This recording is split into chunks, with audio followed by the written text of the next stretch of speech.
This is Tammy Bergstrom recording my persuasive speech. Showing my audience. Okay.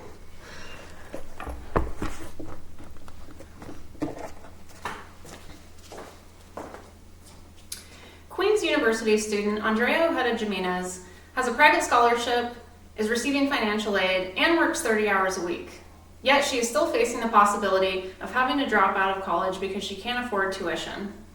According to a 2024 article on the WCNC News website, even with her financial aid and scholarship, she still has to come up with a staggering $11,000 per semester to attend Queens.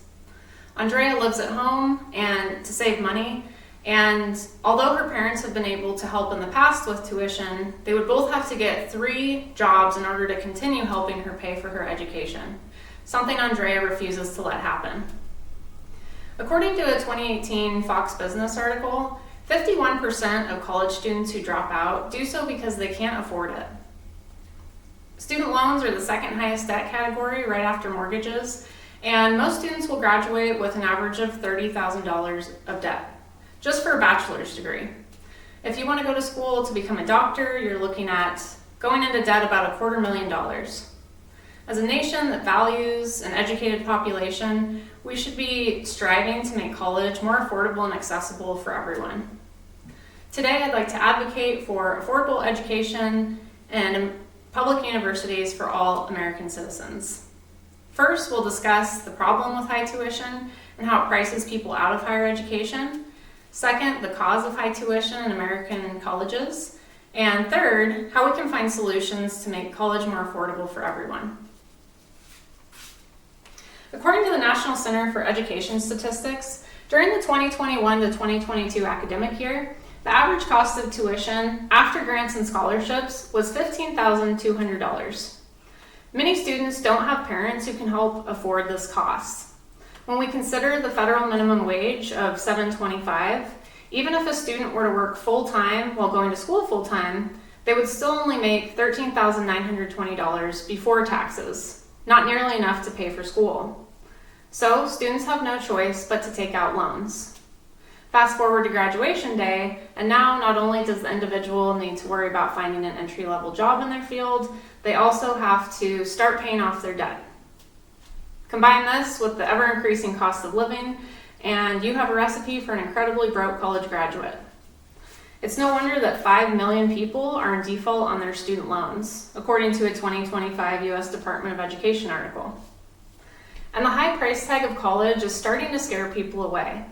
According to a 2025 article on the NPR website, college enrollment dropped 15% between 2010 and 2021. With federal interest rates between 6.5% and 9%, student loan debt is a heavy burden that people carry with them long after college is over. On the NAACP website, there are multiple stories of people who are struggling to pay their student loan debt. Sheila said, "My debt-to-income ratio is so disproportionate that home ownership is not likely." Allie said, "Even though my job pays me a decent salary, I'm still living paycheck to paycheck, and I'm unable to save. Me and my husband are afraid to trying to start having a baby because our huge debt is such a burden." Erica said, "Each year the payments increase and the debt seems insurmountable. I'm unable to save or invest." Many other stories like that highlight people who can't afford to start a family, buy a home, or even afford basic necessities, all because they're in so much debt from going to school. College tuition should not be a life sentence. Getting higher education should put you ahead in life, not behind. And according to a 2018 report published on the website Money and Mental Health, nearly a quarter of people who attempted suicide were massively in debt. These huge student loans aren't just decreasing the quality of life for people, they're actually causing some people to end their lives. This is a very serious problem. Now that we've discussed the problem of high tuition, we'll talk about some of the causes. So why is college in America so expensive? According to a 2023 article on CNN Business, between 1980 and 2020, the cost of tuition rose 169%, while wages only increased 19% during that same period. A big part of the problem is that the government does not regulate how much colleges can charge students. In a third of developed countries around the world, college tuition is free. And in another third of these developed countries, the government caps tuition at $2,400 per year per person. Not in America. With no government regulation, colleges can and do charge as much as they can get away with. Another part of the problem is a decrease in state funding. In the late 1980s, state subsidies made up 77% of public college funding. Now that percentage is less than half. With less help from the government, individuals are having to pick up the tab, leading to more loans and more debt. Now that we've discussed the causes of high tuition, we'll talk about some of the solutions. So what is the solution to the ever-increasing cost of going to college? For one, the government needs to step in and regulate the out-of-control prices that colleges are charging. The federal government should have a cap on how much colleges can charge, much like the $2,400 a year cap that other countries have.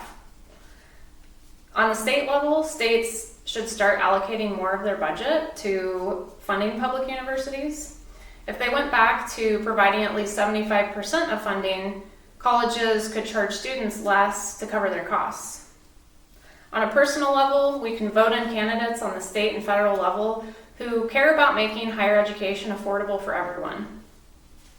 We can also contribute to nonprofit groups like the Campaign for Free College Tuition, who are working to change laws that will make affordable college a reality.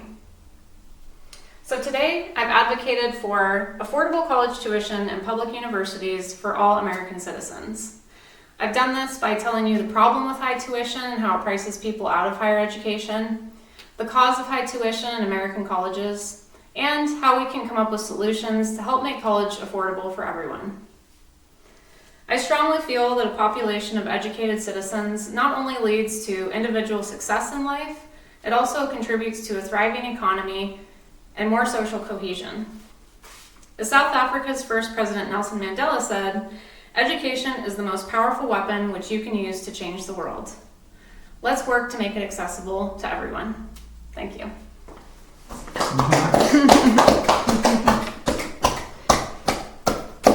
Yay! All right, and that's a wrap.